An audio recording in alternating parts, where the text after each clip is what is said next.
Bro, I'm gonna need a minute to collect myself for this episode. The best way to sum up my opinion of Daybreak is it's as if someone in an agency looked at Agent Twilight and said, damn, bro, we need one of those. These are doing a really good job. And they couldn't find anyone, so then they went to wish.com and saw an ad that basically looked like Agent Twilight, and they said, bet, that's a cheap-ass amazing agent apparently. And then once he arrived, you got Daybreak instead. That is like the expectation versus reality that wish.com is known for, and anyone who's ever bought something or seen people buy stuff off Wish, you get like a 1 in 1,000 chance of what you buy is pretty close to what you get, because most of the time it's pretty much like the most discounted thing ever, and somehow Daybreak was an even more discounted version than something you would probably get off of Wish. And I'm shook by this episode, because I thought the whole star of the episode would be Anya,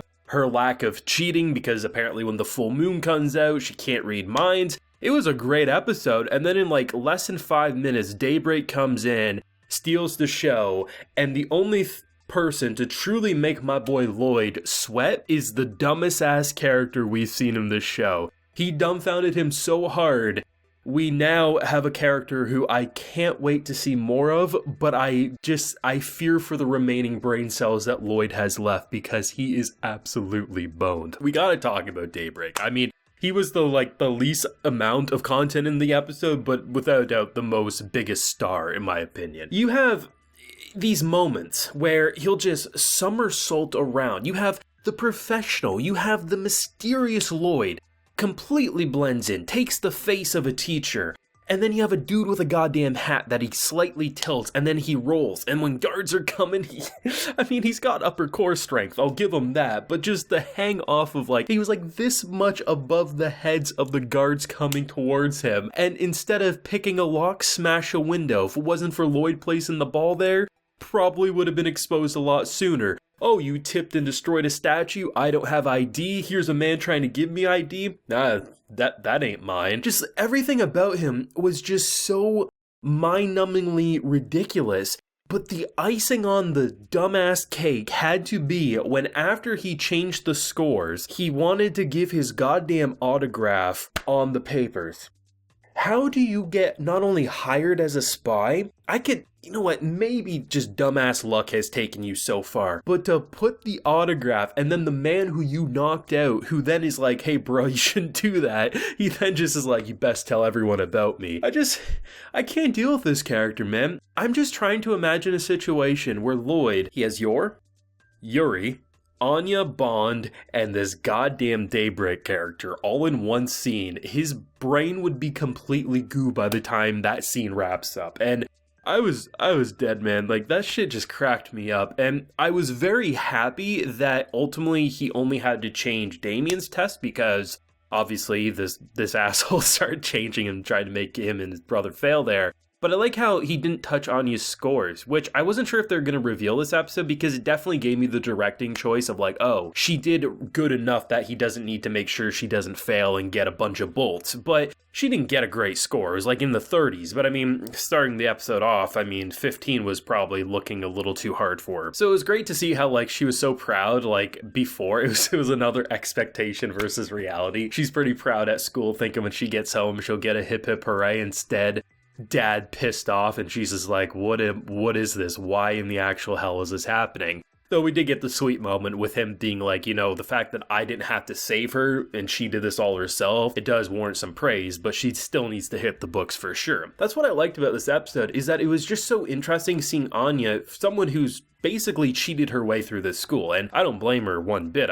She basically is tasked with an impossible mission for someone without the ability to read minds. So you bring up the concept that the test, that is her midterms, where you can get 8 bolts if you fail everything. It's no wonder why she's very much petrified at the thought of, oh shit, I've been getting along with kind of stealing answers and copying homework. I can't do that on the day of the test. And then I love how, because Bond thinks of Hamburg steak in the future, she just immediately forgets about it.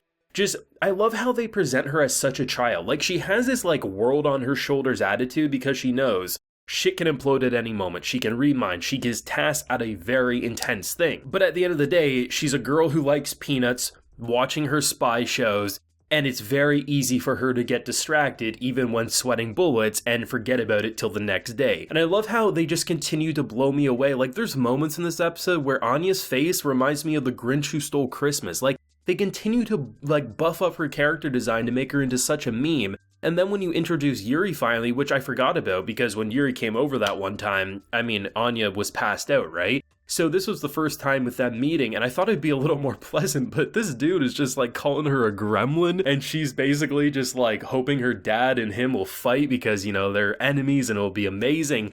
But then I like how they end up bonding because she basically goes from being insulted and him looking like, what is this dumbass thinking, to, oh my god, she's so sweet because she wants to make my sister proud. And just to see, like, eventually the build-up, and they're working hard. Obviously, he storms out, and he's a little mad at the end before taking some cookies and kind of dying on the way out, though. Bond got the worst of it. He ate the crumbs, and then when Lloyd comes in, you literally see the dog just on this floor sideways, probably dead from poison, but I digress. I love the fact that Lloyd, after leaving for hours, and we come back to a point where we're like, okay, she didn't learn everything, but it seems like she was doing some work with them. They were studying for the wrong goddamn subject that she didn't even have tests on. And I'm like, how does Lloyd not rip his goddamn hair out? Because this shit be stressful for an anime watcher, let alone a father who has to deal with the mission of fake family and now the bullshit of an enemy spy who is too stupid that I'm surprised hasn't fallen off a cliff because he was, you know, trying to make himself look cool and he just slipped off. I seriously have no idea how this show gets better. I didn't think we needed to see any real new characters, in terms of this extreme anyway. But by adding in the one person who could actually be Lloyd's biggest enemy, not because they're more talented, not because they get a one-up in a way that's so manipulative or so well played. No, he's just such a goddamn idiot that is the only way Lloyd would ever fall on his face because he's so dumbfounded that this exists. And in this case, he had to cover up his tracks, otherwise he couldn't perform his duty because this dumbass was ruining it for him. And I can't wait to see the next moment with Daybreak. I could wait 100 episodes. It's one of those characters where you're eager to see them, but you're kind of worried to see them all at the same time because there's such a stress ball that just doesn't relieve any stress. They fill and fill and fill until they implode, and you just say, what the hell are we watching? But I love it. I mean, you knew you were in for something when there was no opening. I just wasn't expecting it to go quite this hard, but I'm loving it, man. This show is absolutely fantastic. Of course, as always, we'll pass the torch over to everyone. What did you think? New character, Anya not cheating, all the fun stuff. Do let me know. Leave a like if you enjoyed, subscribe if you're new around here. You can check out the Patreon if you want to see my live reaction to today's episode, and you can also get video shoutouts like Yuki Ali is getting today, so I appreciate the support. So until next time, everyone, please take care and have a good one.